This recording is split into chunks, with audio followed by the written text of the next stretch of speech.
Tikrai taip gali nutikti, kad augintiniui likus vienam namuose jis gali patirti daug streso. Tačiau yra tam tikros priemonės, kurios gali padėti sumažinti tą patiriamą stresą.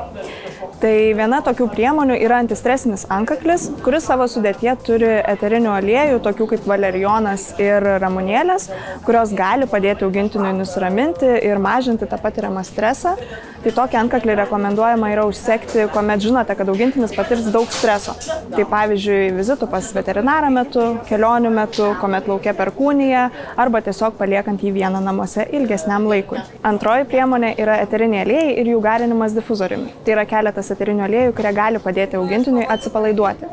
Tai vienas iš tokių yra molingasis šalavijas, kuris gali padėti stabilizuoti augintinio nervų sistemą. Taip pat yra lavanda, kuri gali padėti augintiniui atsipalaiduoti ir nusiraminti. Ir žinoma, saldusis apelsinas, kuris taip pat gali turėti įtakos augintinio atsipalaidavimui ir nusiraminimui.